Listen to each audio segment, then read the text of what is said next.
If you understand completely what I'm going to tell you from this moment on, your life will never be the same again. You will suddenly find that good luck just seems to be attracted to you. The things you want just seem to fall in line, and from now on you won't have the problems, the worries, the gnawing lump of anxiety that perhaps you've experienced before. Doubt, fear, well, they'll be things of the past. Here's the key to success and the key to failure. We become what we think about. Now let me say that again. We become what we think about. Throughout all history, the great wise men and teachers, philosophers and prophets have disagreed with one another on many different things. It's only on this one point that they are in complete and unanimous agreement.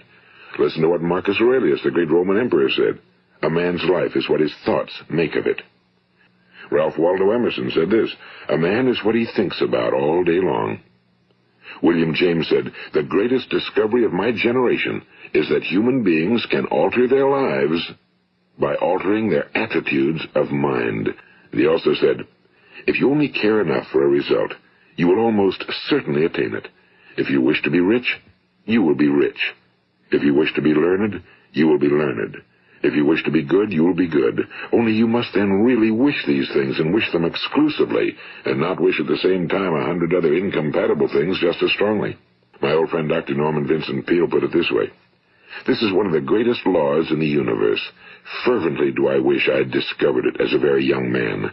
It dawned upon me much later in life, and I found it to be one of the greatest, if not my greatest discovery outside of my relationship to God. The great law, briefly and simply stated, is that if you think in negative terms, you will get negative results. If you think in positive terms, you will achieve positive results. That is the simple fact, he went on to say, which is at the basis of an astonishing law of prosperity and success. In 3 words, believe and succeed. George Bernard Shaw said, people are always blaming their circumstances for what they are. I don't believe in circumstances. The people who get on in this world are the people who get up and look for the circumstances they want, and if they can't find them, make them. We become what we think about. Now, it stands to reason that a person who's thinking about a concrete and worthwhile goal is going to reach it, because that's what he's thinking about, and we become what we think about.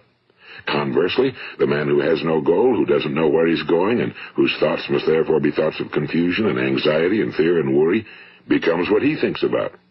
His life becomes one of frustration and fear and anxiety and worry.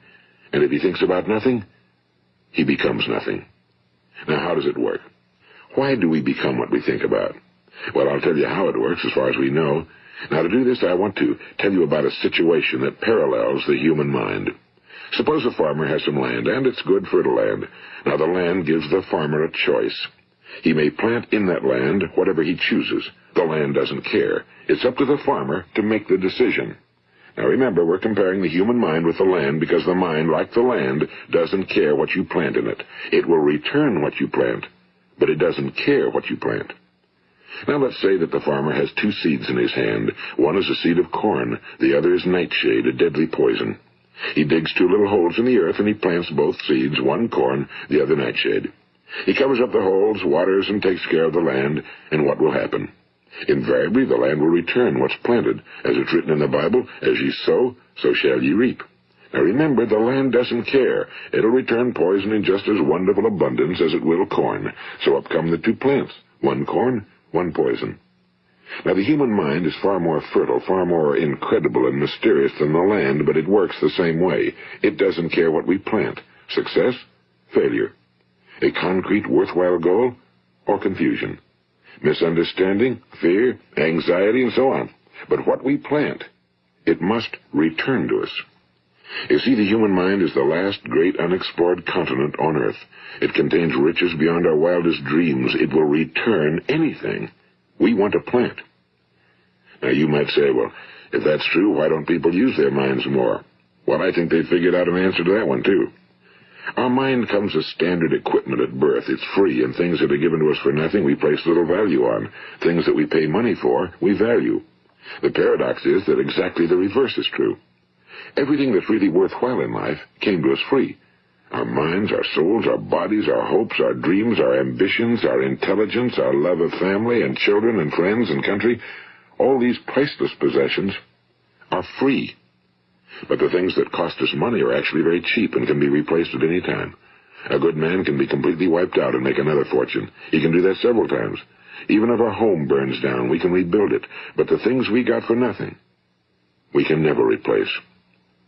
The human mind isn't used because we take it for granted. Familiarity breeds contempt. It can do any kind of job we assign to it, but generally speaking, we use it for little jobs instead of big, important ones. Universities have proved that most of us are operating on about 10% or less of our abilities.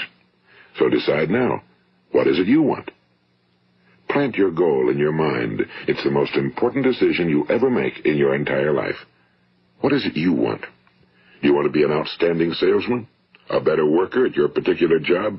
Do you want to go places in your company? In your community? Do you want to get rich?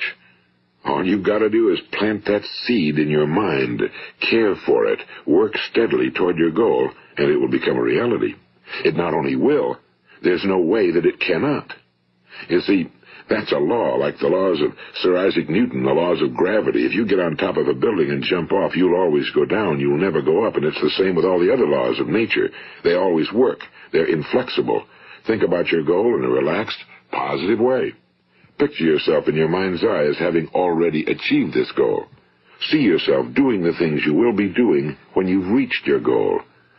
Ours has been called the phenobarbital age, the age of ulcers and nervous breakdowns and tranquilizers. At a time when medical research has raised us to a new plateau of good health and longevity, far too many of us worry ourselves into an early grave trying to cope with things in our own little personal ways without learning a few great laws that will take care of everything for us. These things we bring on ourselves through our habitual way of thinking. Every one of us is the sum total of his own thoughts.